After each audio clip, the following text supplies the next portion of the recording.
over the last few months putting together a PowerPoint presentation that's very comprehensive and explains the Forest School ethos and its benefits in a lot more detail. And so this is a resource, the actual PowerPoint presentation that members can access, and now that's available on our website. But Nick has also done a recording of him doing the presentation, and we've put that up on YouTube, and that's publicly available, so members and non-members alike can access that presentation on YouTube. So again, Matt has put the link in the bar there to the YouTube video if that's a useful resource.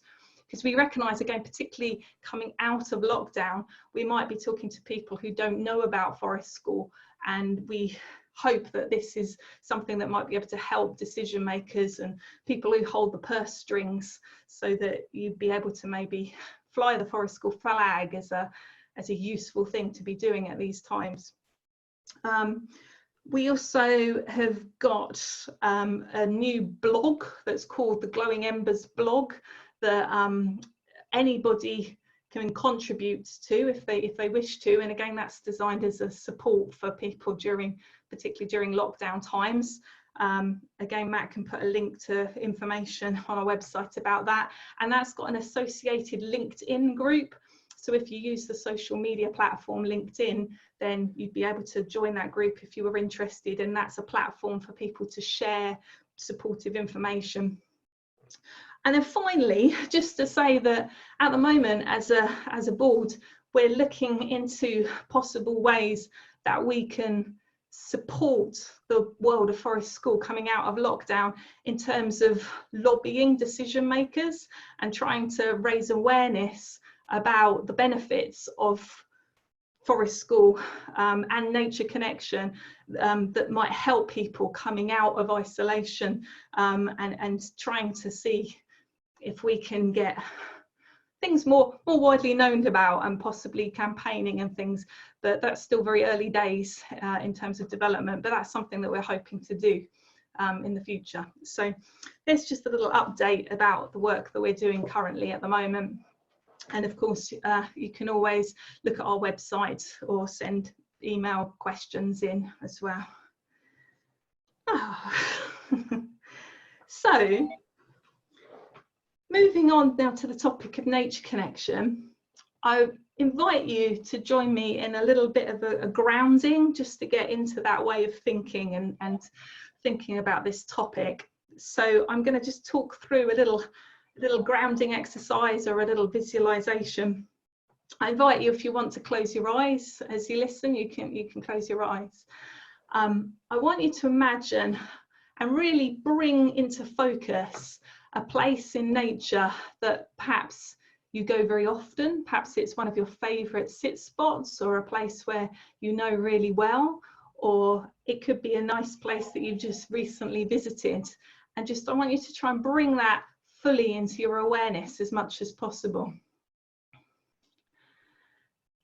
And as you do that, I want you to try and bring the senses to life as you're imagining it. So think about, what does it look like? The colours, the shapes, the light and the dark. Thinking what's in your near vision, what's in your far vision. Looking all around, to the left of you, to the right of you, what's above you, what's below you. And just try and bring that into focus in your mind's eye as much as possible. Next, consider your hearing. Cast your ears out as far as they can. What sounds can you hear all around you? Cast them again to the left of you, out in front of you, to the right of you, behind you. Think of all the sounds that are living in that place. Then take deep breaths. Think about the smells and the scents on the wind. Breathing deeply in all the smells, and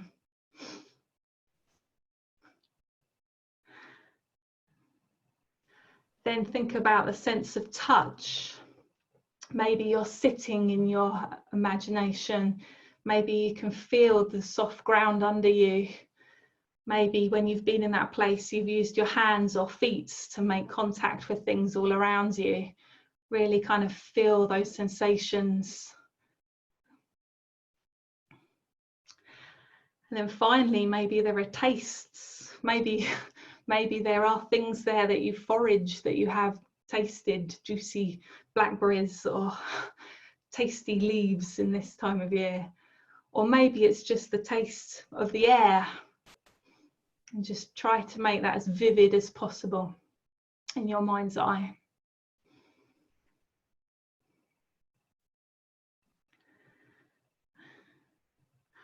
And now I just invite you, you can slowly open your eyes if they are shut, and I just want you to tune into your body. So how do you now feel in your body, having brought that alive in you at this time? Just reflect for a moment.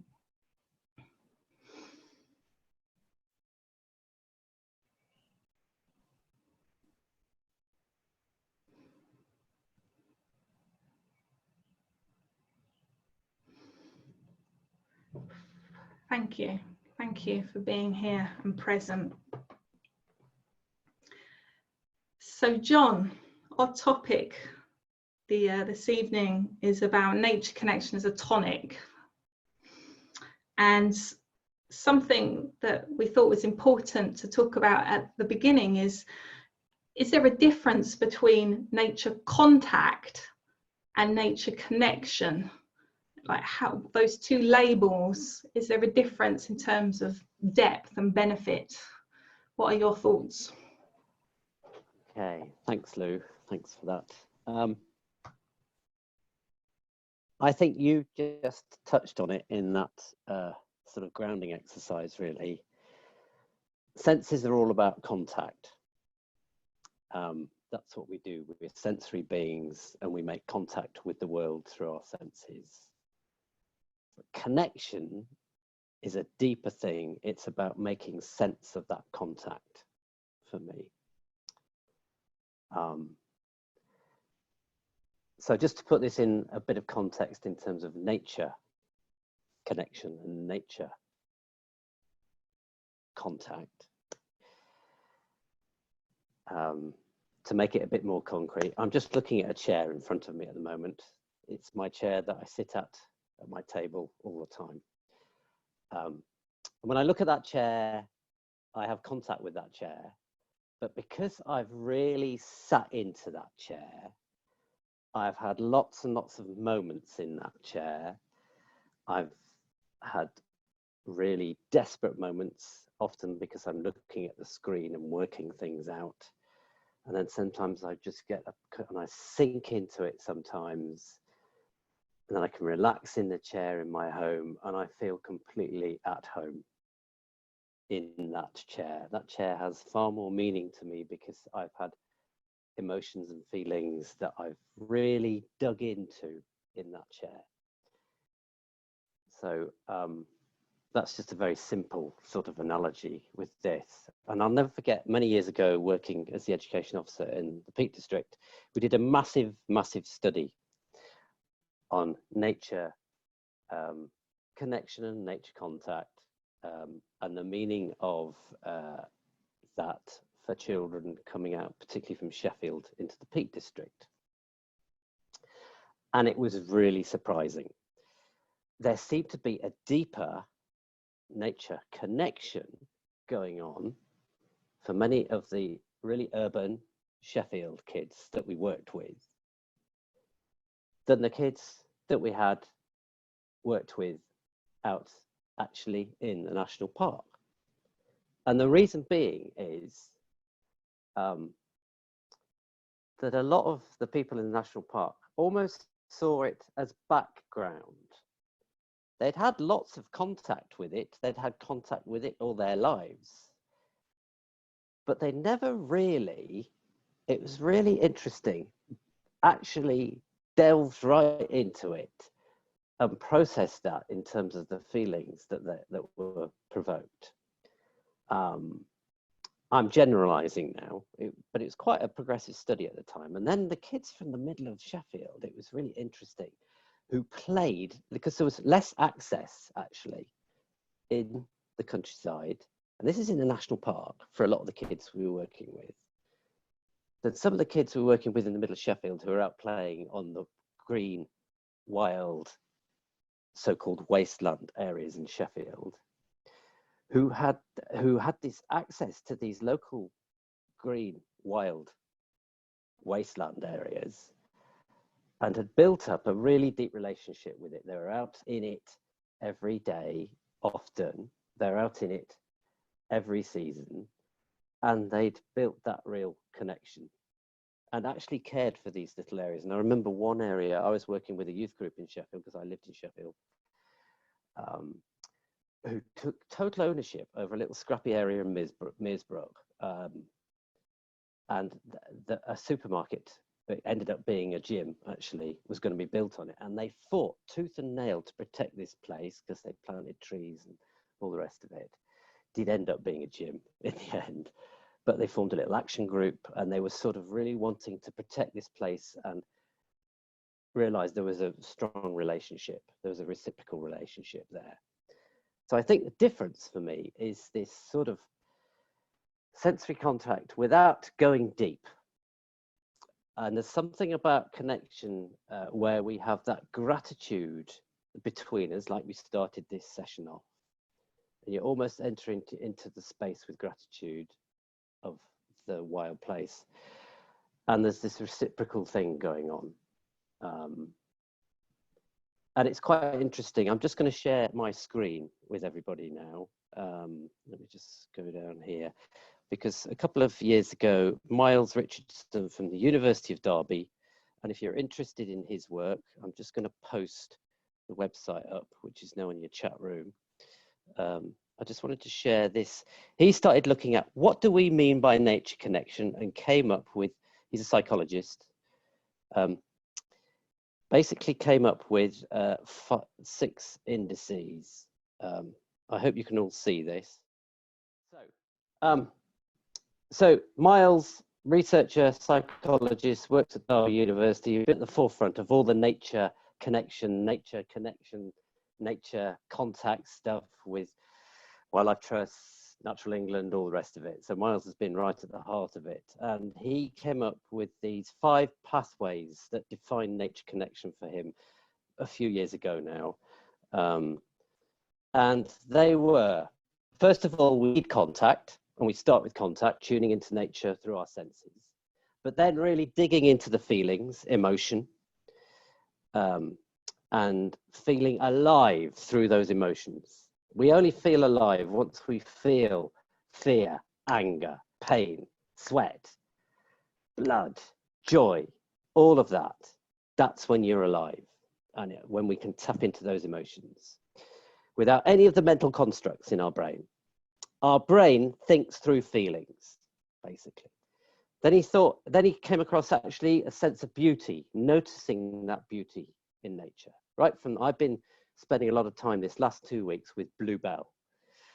And then this week, a bit more time with dandelion. And they're just the beauty in those.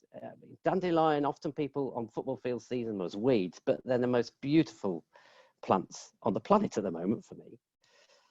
And then bringing some meaning into our lives. What is it? What is it we have in common with these plants, with these trees, with these animals, with the air, with the earth, the water? And then lastly, compassion. How do we care for this and have this caring relationship, this respectful relationship, which is where the gratitude, I guess, comes in, that intention you put out into the world. So that for me is roughly sort of, if you like, the difference between nature contact and nature connection. And I think the two get confused quite a lot. So I'm just before we finish and go into and ask this question at the breakout rooms, I just wanted to ask you, Lou, because I know you've been involved with this. We've known each other for years and years and years. And actually, I think you had a deeper nature connection when I first met you than I did, even though I've been around for a lot longer. What benefits do you personally get from this deeper nature connection rather than just nature contact? Thank you, John. So, I mean, we're probably fairly aware as forest school leaders about the physical benefits of spending time with nature. I'm sure we've come across the research that shows how the colour green and being physically active in nature reduces cortisol levels, so the stress hormones in our brain. So there's research that backs up that physiology in the brain. There's research around sunlight and vitamin D, the increased oxygen. Apparently when you're outside there's 40% more oxygen than if you're inside and all the windows are open, and of course we need oxygen for our bodies and brains to work. So there's also gut bacteria, research around bacteria, healthy bacteria, and building our immune systems and immune responses. So there's a whole wealth of research out there about the physical benefits of being in nature. But in terms of, for me personally, I would go that nature connection goes beyond just the physical realm, and it's all of those things that you've already mentioned. It's the feelings, it's the emotions, it's the mind, body and spirit. It's very, very holistic. And of course, at Forest School, we're looking at working with holistic development. So I see nature connection as a core part of Forest School in order to help people develop holistically. I mean, I'm not going to go into it now on this call, but for me personally, I wouldn't be alive if it wasn't for the depth of my nature connection, and I mean that on the most physical thing, because I nearly died, and it was nature connection that made me not die. So I never realised until more recently, in the last 18 months, just how profound nature connection can be on all planes. And I suppose, I mean, my science brain thinking, we evolved in nature, we are nature. There is no separation between us and nature. For tens of thousands of years, humans lived out on the land, outside, in tune with nature, being part of it. It's only the last 100 years or so that we've lived indoor sedentary lifestyles. All of our evolution, all of our being is designed to be out there, not in here in front of screens. So I guess it's just natural. It's just where we're meant to be. And I think perhaps a lot of the problems, just to finish, a lot of the problems of the modern world in terms of childhood obesity, mental illness, depression, anxiety are actually stemming from us living lives that we're not evolved to live, because we're separate from nature. And I think nature connection, it could be, well, dare I say, a cure-all. But I'm a bit biased, but I think it certainly could be a big part of the solution to many of the modern day issues that we're experiencing. Right. Sorry. So with that in mind, we're going to send you off into breakout rooms in a minute to discuss a question, which is, how do we, in our forest school practice or nature education practice, how do we move with our learners from that nature contact to this much deeper, more liminal nature being part of us and us part of nature relationship? How do we, that deeper nature connection, how do we move from nature contact to nature connection? What do we do? How do we enable that to happen? But I just thought, before you go out and explore that question with a smaller group of people, I thought I'd just read a little bit of Henry Thoreau. I don't know, many of you might have come across Thoreau. Thoreau was a massive influence on me. So one of the transcendentalists, mystic, if you like, a scientist, until he'd lived so long at Walden, his book about Walden, he suddenly shifted his whole view on science and natural history completely. He'd started from that view, and then he'd realized he was part and parcel of this, and that this whole liminal existence depended on something that was not science as we see it in the Western sense, but still science. So here's a little quote from you, just to contemplate that question: how do we move from nature contact to nature connection? It is only when we forget all our learning that we begin to know. I do not get nearer by a hair's breadth to any natural object as long as I presume, that I have an introduction from some learned man or teacher. To conceive of it with a total apprehension, I must, for the 1000th time, approach it as something totally strange. If you would make acquaintance with the ferns, you must forget your botany. You must get rid of what is commonly called knowledge of them. Not a single scientific term or distinction is the least to the purpose, for you would fain perceive something, and you must approach the object totally unprejudiced. You must be aware that nothing is what you have taken it to be. You have got to be in a different state from common. You have to be empathic. You have to approach it with mystery and caution and permission. Your greatest success will be simply to perceive things as they really are. So how do we get to that state, from nature contact to nature connection, to facilitate this deeper personal connection, personal meaning, the natural world? That's our question for you to contemplate in your chat rooms for the next 20 minutes or so. So Nick is going to send you all into chat rooms with about 6 or 7 people in each to contemplate that question. How do we move in our practice from nature contact to nature connection? Before people disappear, John, just to ask if anybody, if there's one person in each chat room that wouldn't mind scribing down some of the discussion that you have or some of the ideas into a Word document, because the recording won't take place in the chat rooms, but we do collate sort of notes and minutes of this. So if you're willing to share your ideas, if one person would jot it into a Word document and then post it in the chat bar afterwards, that would be wonderful, because we can collate our thinking on it. Great.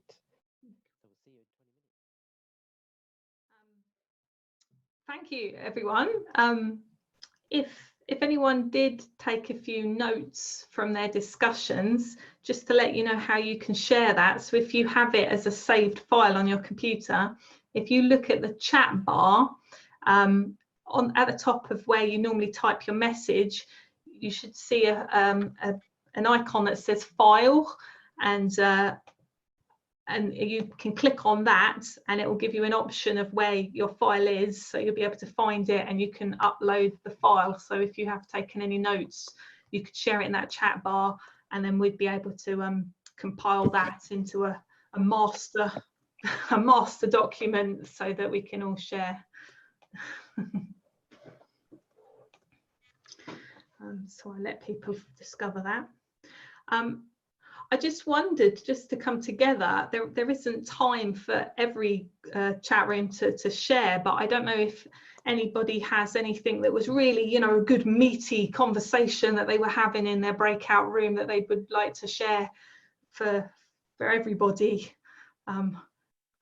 I don't know, Nick, is the best way for them to wave or to write in the comment box if they have got a meaty gem. Yeah, if they write it in the comments box, and then I can well, they can mute themselves, but we can invite them to speak. That's probably the easiest way. Okay, thank you. If anyone's got anything juicy. Matt is saying useful link, apparently. Matt Harder is saying. We've got Isabel and Glenn had lots of good ideas. Does Isabel or Glenn want to say anything?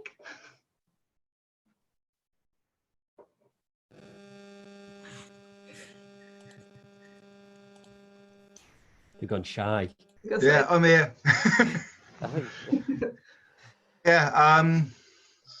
Yeah, just about sort of like the connecting in all sorts of different ways. I was saying about the sound maps, where you want to connecting with the sounds and have a bit of a quiet time, is sort of like have a piece of paper with a cross in it, and then draw the sounds that you can hear. You know, from a bird tweeting, from the wind rustling in the in the leaves, just sort of like using your ears to connect in and be at one for that moment, just being in the moment. And also I use drums as well to calm down, you know, well, not to calm down, but connect with the natural rhythms, if you like, of the natural world, people's psyches. It helps chill people down. Yeah, it's Isabel's turn now. Yeah, so we were just sort of saying something really simple, but quite in keeping with the principles of forest school, which is just time, allowing people time to have their own private space, which I think is really important for like self-reflection, both of the children and the practitioners. And yeah, just letting them work things out for themselves. It takes time to do that. So yeah, it's kind of as simple as that, I think. I noticed in the comments there, Isabel, there are other people backing you up on that, about the importance of time and space to allow that connection to develop. Also, just mentioning, Glenn mentioning the activities there, it's probably worth saying, of course, Forest School isn't the only outdoor approach that's out there trying to connect people to nature. There are lots of other outdoor approaches out there trying to do the same thing, and many of those approaches have all sorts of resources in terms of ideas for activities and ways of facilitating connection. And I noticed a few things that have been mentioned in the chat box. So somebody's mentioned Coyote's Guide to Nature Connection, which is been written by John Young and some others, and they're part of the 8 Shields Institute. So if you've come across 8 Shields, then their whole aim is about deep nature connection, and that's a global movement. So that's well worth looking, and Matt's just put the link to their website in the bar. Also, John Young, who wrote that Coyote's Guidebook, has just done a TED talk that's just been released as well. I think we put it out in the newsletter a couple of weeks ago, and so that's all about nature connection. So that's a really good source of ideas. There's also the Institute of Earth Education, which is Steve Van Marter and people, which again have been around since the 70s, and many of those ideas are about building a strong connection so that we're able to ecologically understand the planet that we live on and work on. Again, Matt's put the link to them. They've got a global website, and they've also got a UK website as well for Earth education. And in fact, Steve Van Marter did keynote one of our conferences a couple of years ago, the Norfolk conference. So that's another good place to look as well for ideas. So many ideas coming up, lots of stuff. There's a really nice one here from Kat, Louise. Mm-hmm. She says the importance of us modeling connection with nature, pattern, fascination and language. Yeah, it's really, really powerful stuff, that.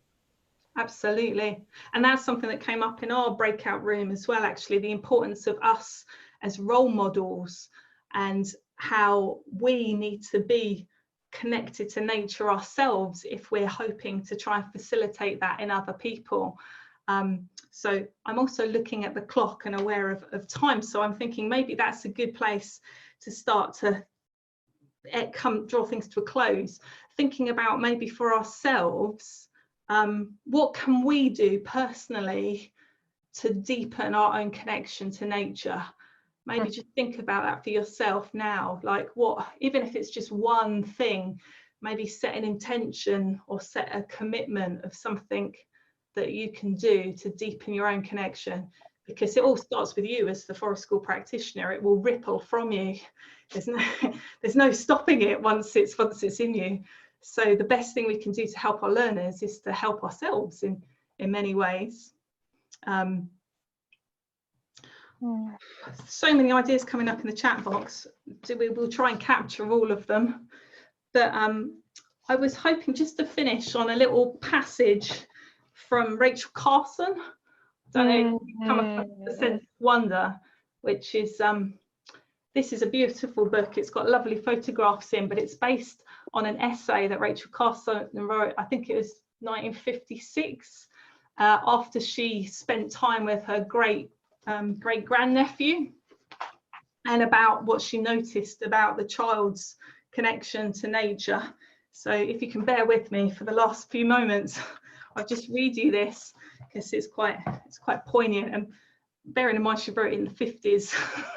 But a child's world is fresh and new and beautiful, full of wonder and excitement. It is our misfortune that for most of us, that cleared-eyed vision, that true instinct for what is beautiful and awe-inspiring is dimmed and even lost before we reach adulthood. If I had influence with the good fairy who is supposed to preside over the christening of all children, I should ask her I will ask her to gift to each child in the world to be a sense of wonder, so indestructible that it would last throughout life, as an unfailing antidote against the boredom and disenchantments of later years, the sterile preoccupation with things that are artificial, the alienation from the sources of our strength. If a child is to keep his inborn sense of wonder without any such gift from the fairies, he needs the companionship of at least one adult who can share it, rediscovering with him the joy, excitement, and mystery of the world we live in.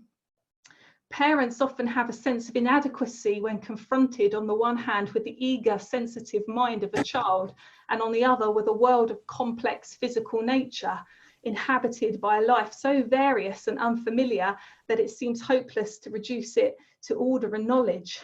In a mood of self-defeat, they exclaim, "How can I possibly teach my child about nature? Why, I don't even know one bird from another." I sincerely believe that for the child and for the parent seeking to guide him, it's not so half important to know as to feel.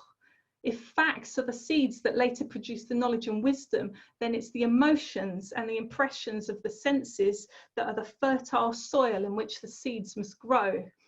Over the years of early childhood are the time to prepare the soil. Once the emotions have been aroused, a sense of the beautiful, the excitement of the new and the unknown, a feeling of sympathy, pity, admiration, or love, then we wish for knowledge about the object of our emotional response. Once found, it has lasting meaning. It is more important to pave the way for the child to want to know than to put him on a diet of facts he is not ready to assimilate. So I thought that might echo what some of us have been discussing this evening. So we're coming to the end now, really, of the core hour. So we have got this optional extra bit that will keep going till 9:30, but we do appreciate that some of you have other places and other things to do. Again, we'd just like to give you a big thanks for turning up this evening and for sharing and chatting and everything. We will be compiling the notes all together and putting the recording all together so that that will be shared afterwards as well, so you can revisit that. So a big thank you, and a big thank you to John, a big thank you to Nick, and a big thank you to Matt, particularly as we just sort of wing this together in the last couple of hours before it happening. As I said, if you were looking forward to the grief discussion, then hopefully that will take place next Wednesday evening, if Rebecca can get her connection all sorted. So we'll put out messages to do with that as well. So on that, Louise, if people can subscribe to the list to find out more information about the webinars, then they'll get all the information they need for next week's webinar, if that's the case. Thank you, Nick. Lovely. So if you're staying, by all means stay for our sharing half an hour that John will lead. But if you need to go, thank you so much. We'll give everybody a wave for those of you that who are leaving the meeting. You can click away.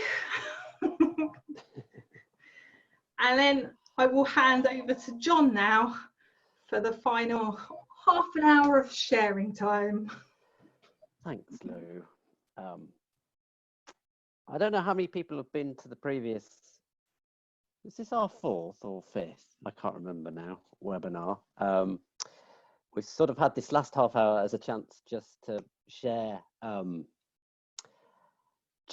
any learning people have done recently about that might be vaguely related to Forest School, or anything they've been actively involved with in recent times. It might be how they're keeping in contact with their own Forest schools if they're in isolation, or what they're doing with their own Forest schools at the moment. And we've had a wide range of stuff over the last few weeks, anything from discussing foraging through to what people are doing on their own Forest school sites, not with the kids, and then how they're sort of relaying that back to their own thoughts. And some people have bought poems, some people have bought songs.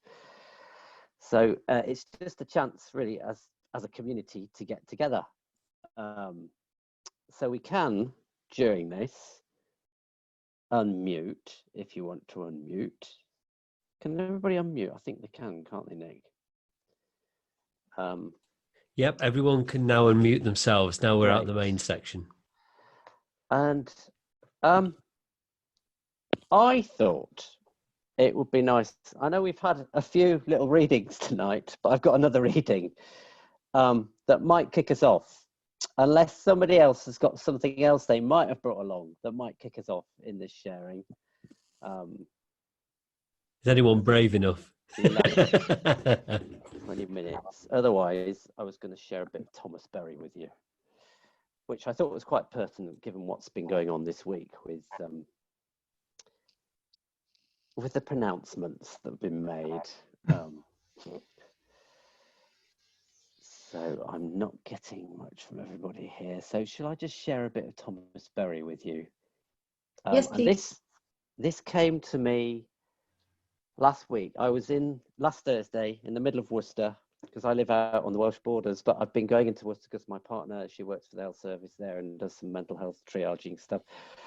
And there's a new forest school. Well, it's not that new. It's been going for how long's Helen been there now, Sandra? You'll have to unmute. Helen's been there a good, at least 18 months. About 18 months. So we've taken this opportunity while there's no children on the site or families on the site. It's like a community area, really. It's quite different in terms of forest school. She has a Saturday morning where all the mums, quite a lot of single mums, drop the kids off to go shopping, for example. And we've been building a compost loo just these last few weeks, which has been great fun. Just 3 of us building this compost loo, all with face masks on and plastic gloves, which all looks a bit bizarre, right in the middle of the city in this allotment site. It's called Bramblewood, if anybody's interested. And at 8 o'clock Thursday night, we all know what happens at 8 o'clock, in the middle of Worcester, it's like this band erupts, brass band, and there's all the cheering and there's the banging and there's a couple of fireworks going off, and it's been like this every Thursday night. And suddenly the birds all just go up into the air and all come down. And I suddenly thought last week, this is like a communion of subjects. It was like the birds celebrating our, people on the front line, as well as all the people of Worcester. And it was just like one big communion, which made me think about Thomas Berry. Thomas Berry, for some of you may know, he's a deep ecologist, into the earth as a sacred community, all of that, written loads of stuff. But I just thought I'd read you this little bit, because it provoked me to go back and look at this, called Evening Thoughts. And that whole communion of subjects on that allotment in the middle of Worcester, it was very much like that. So here we go.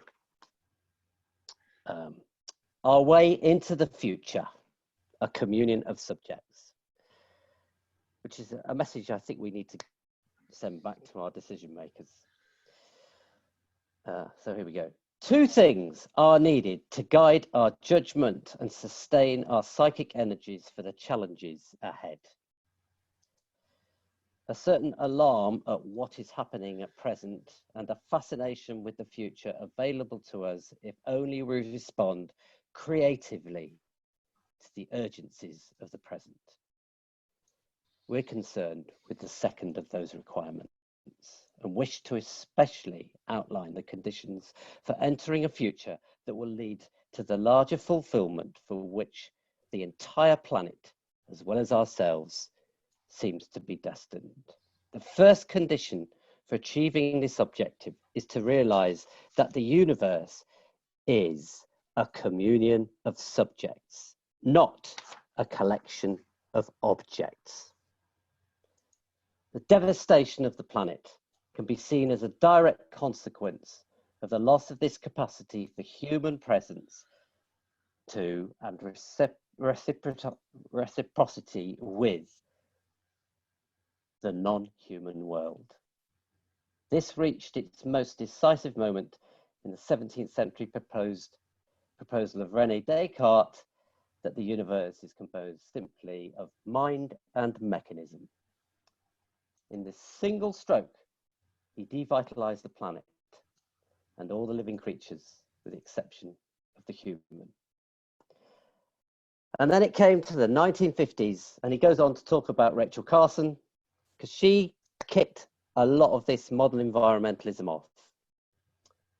She was the one for me that really got inside my body when I read Silent Spring in the late 60s. And he goes on to say, as we recover our awareness of the universe as a communion of subjects, a new inner experience awakens within us. The barriers disappear. An enlargement of soul takes place. The excitement evoked by a natural phenomenon is renewed. Dawn and sunset are once again transforming experiences, as are the sights, sounds, scents, tastes, and feel of the natural world about us. The surging sea, the sound of the wind, the brooding forests, the rising bird song. All this could be continued in a never-ending list of experiences that have been lost to large segments of the human community in recent centuries. Not because the phenomenon do not surround us constantly, but because we have become locked into ourselves, as though large segments of the human mind have become paralyzed. It's no wonder that humans have devastated the planet so extensively. It's only a collection of objects to be used. Associated with this attitude is the loss of realization that the planet Earth is a one-time endowment. Earth came into being at the moment that will never occur again, and it has given us quantum energy for its self-shaping processes, whereby it could bring forth all the remarkable conditions for life around us. We need to re-explore that dynamism.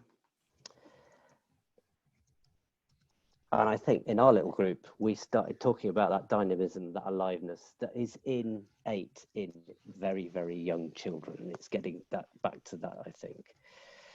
So that was just something that just really hit me, making this compost toilet, the forest school site in the middle of Worcester, how we just need to realize we are part and parcel of all of this. We are like one big communion, which just links into tonight's theme.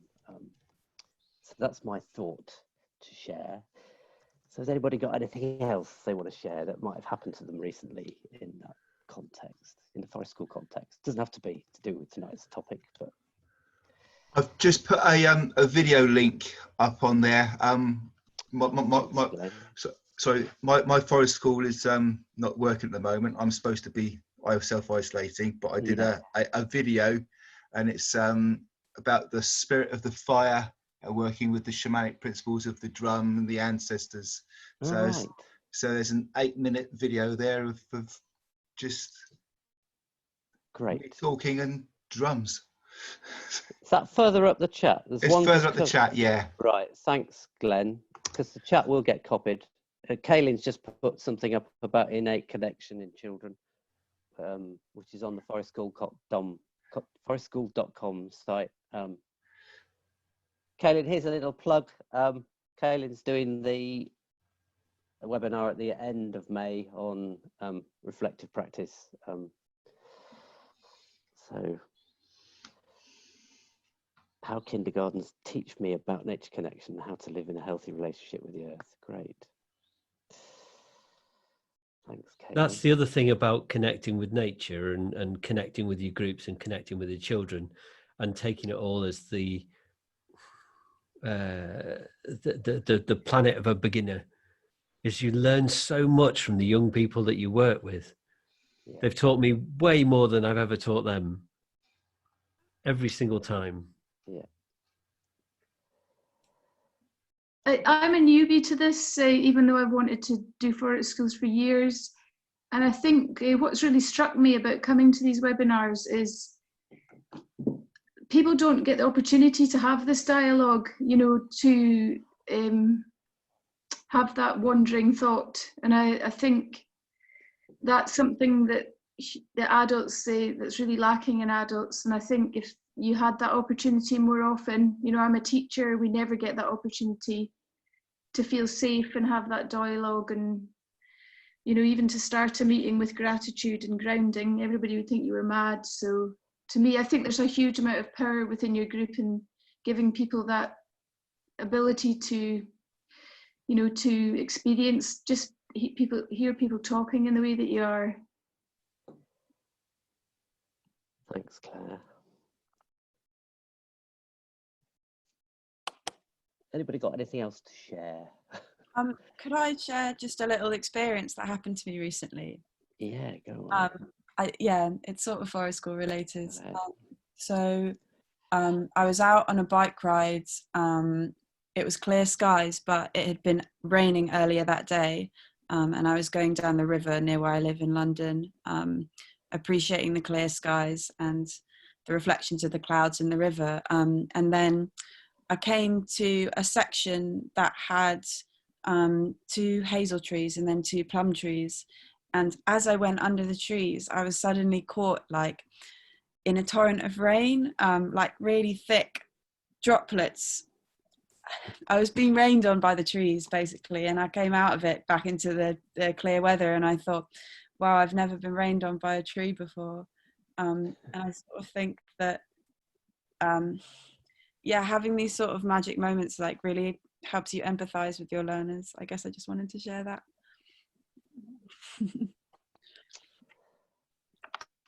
Yeah, I think the word's magic, isn't it? It's just something, that magic and awe-inspiringness that you get in the natural world. It is, yeah, and sharing in that delight and wonder is so important. Saying earlier that we kind of get children as well to not to describe emotions but to describe sensations.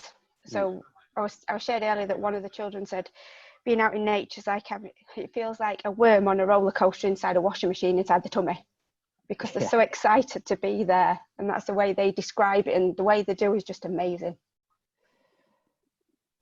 Yeah, it is that language of feelings that's so important, not the language of emotions. It's just that physical feeling stuff. And the connecting of them all together as well, John, that connection of nature to feeling, to thoughts, to language, all the way through is such a powerful tool to enable children to expand their vocabulary, both emotionally and verbally. Or to show it through the body. Yeah. I'm doing a somatic course with Peter Levine at the moment. I don't know if people heard of Peter Levine, Walking the Tiger, who's the guru in the somatic therapy and learning. There's a lovely Rumi quote saying, the most powerful language is the language of no words. And he's talking about the language of the body, very much so.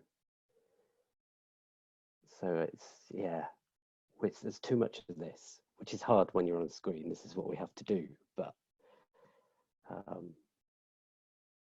yeah, that certainly came up in our group, was just that whole thing about just observing the body language and then mirroring that back is just fundamentally quite important. Doing the same with the language of the non-human and just mirroring that back in terms of making those connections.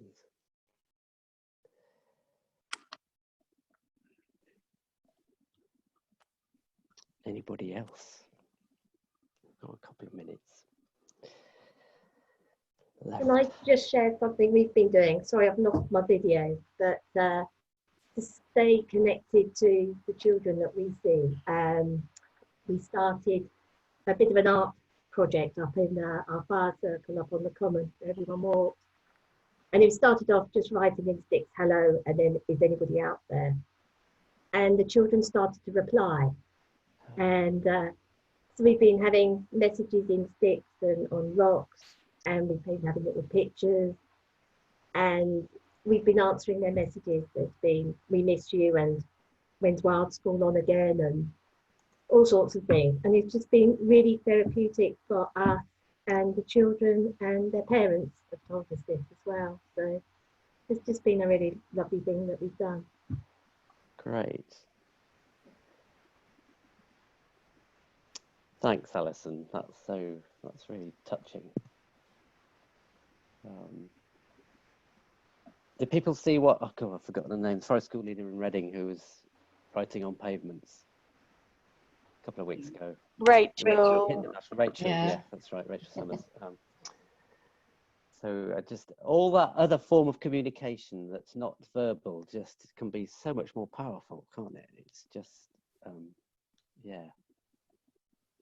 I've started putting out, and again, it's on the computer, it's on Instagram and on my Facebook business page, little snippets of kind of meditative sensory journeys for people to do,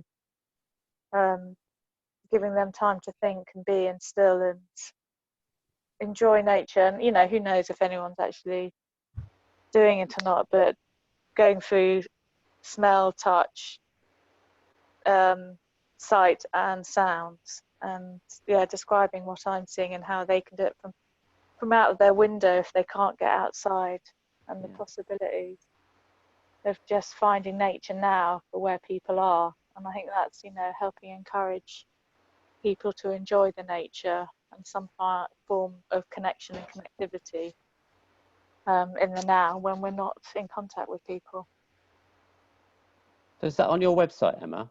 Yeah, I've got Instagram and I've got a Facebook thing. Right. I'll send it to you. So do. Thanks.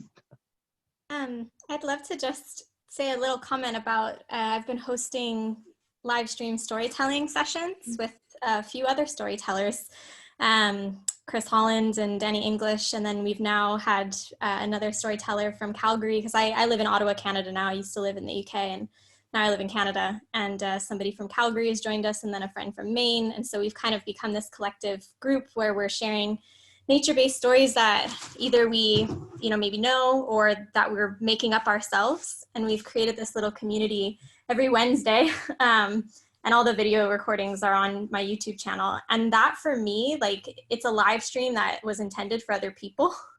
But for me, it's been such a wonderful way to like reground in my own connection, because I do live in suburbia and I find it challenging sometimes to feel connected. I can go for walks, but I have to, you know, walk kilometers to get to a place that feels a bit more wild.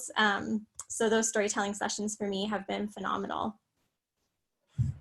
So has it been through making your stories, Kaylin? I know the answer to this question. The fact that you've had to walk out into the natural world and really see it and be with it to story it. Yeah, I mean, yeah. And some of my stories have come from me just being in my bedroom, where at least I can see the sky at night and seeing the stars. And one of my stories was inspired by seeing the moon and the stars just through my bedroom window. So yeah. Did story come up in the groups? Because a story is such a powerful, important tool in deepening connection. Because we are story creatures. That's what we do. if we're going to make meaning. So yeah, don't forget story. And it's really good. I had to come out of the session to reorganize this tonight because it was halfway through a story this afternoon, which was from Calgary, which was lovely. I had to go. So I'd recommend it Wednesday afternoons. Well, that's where the recordings are at. Yeah.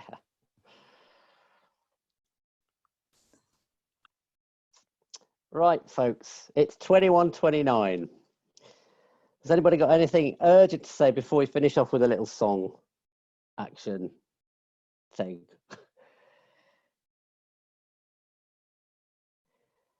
There's been loads of stuff in the Zoom group chat. So the group chat and the video has all been recorded, just so you know.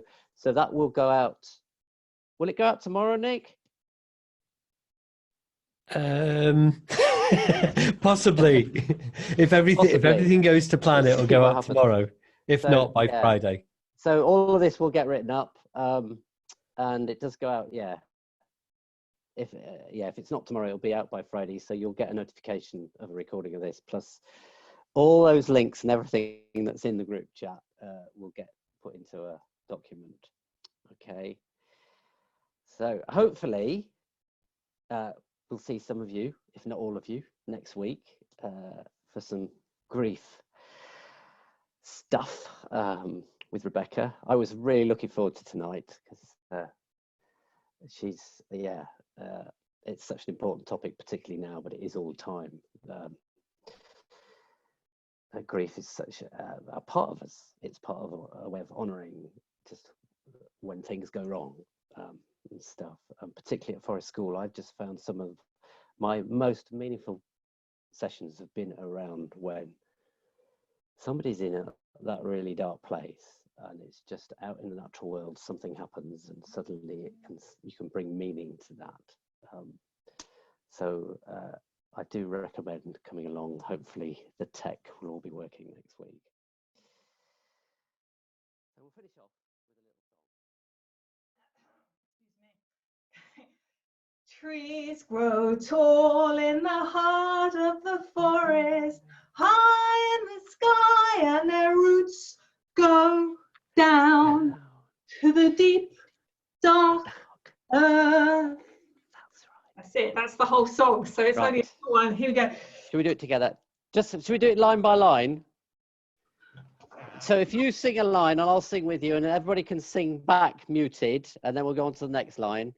Okay. Yeah. Trees grow tall in the heart of the forest. Trees grow tall in the heart of the forest. High in the sky, and their roots go down to the deep, dark earth. Again. All together? Yeah. Trees grow tall in the heart of the forest, high in the sky, their roots go down to the deep, dark earth. One more, unmute. One more, and then you're going to unmute everyone. No, we'll unmute now, shall we? We'll just go for it. Ready? Everybody unmute. And it'll all be chaos, but that's fine. Ready? 1, 2, 3, go. Trees grow tall in the forest, high in the sky, and the roots go down in the dark earth. Thank you, everybody. Sorry about Great fun. So just shake hands, high five each side. That way. Person either side, and then high five that way. I will see you all again. Thanks, Colin. Thanks, Lou. Thanks, Lou. Bye. Bye. Bye. Bye. Thank you.